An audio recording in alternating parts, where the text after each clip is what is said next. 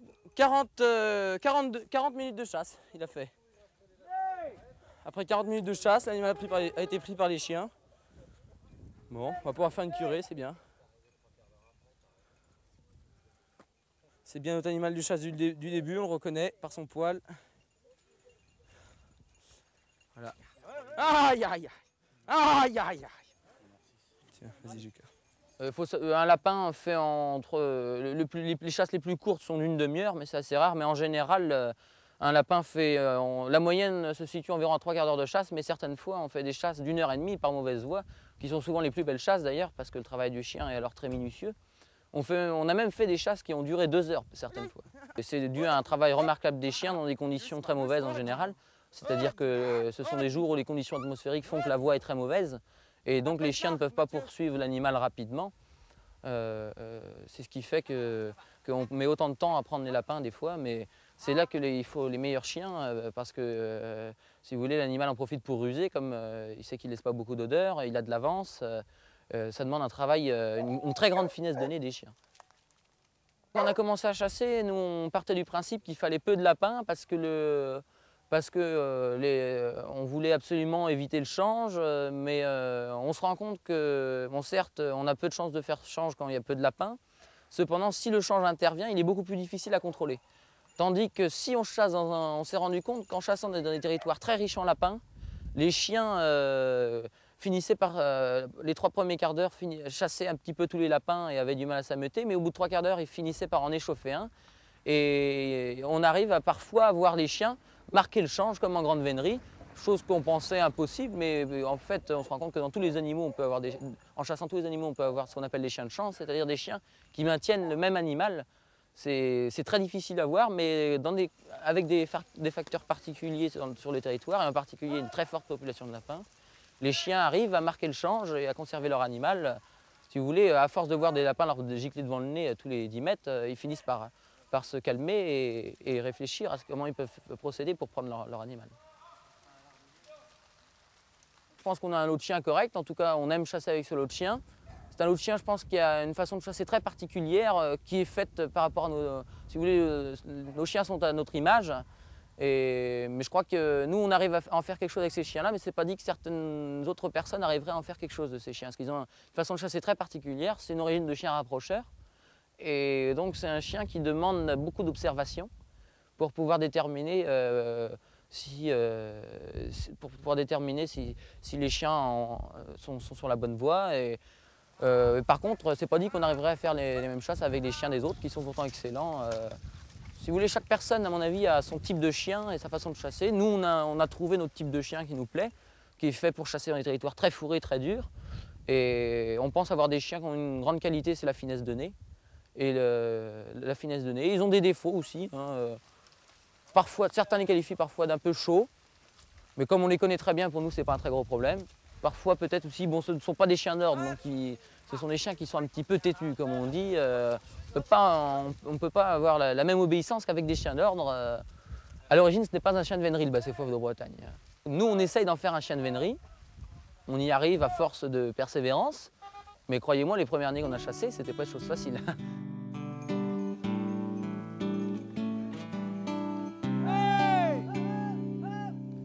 Après la première prise de la fin de la matinée, et après s'être restauré, le rallye du bas du Buau repart pour tenter de prendre un deuxième lapin.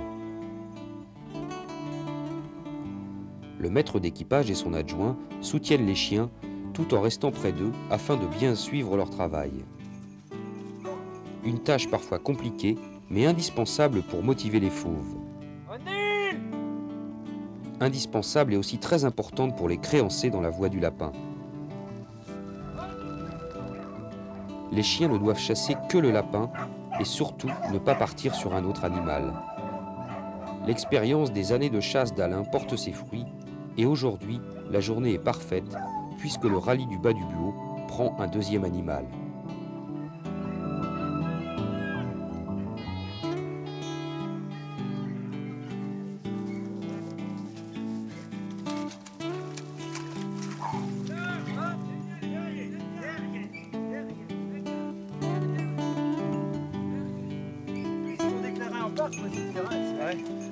Ah, formidable.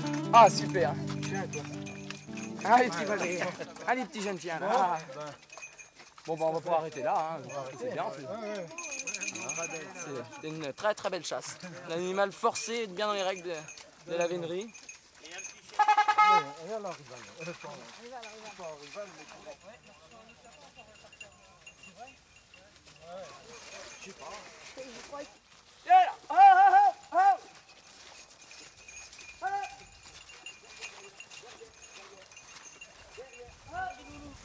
Oh, le fils.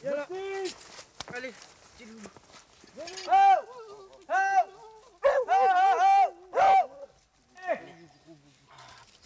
Respectant toutes les coutumes et la tradition de la vénerie, le rallye du Bas du Buau peut maintenant préparer la curée et rendre les honneurs à l'animal. La vénerie du lapin est bien une vénerie à part entière.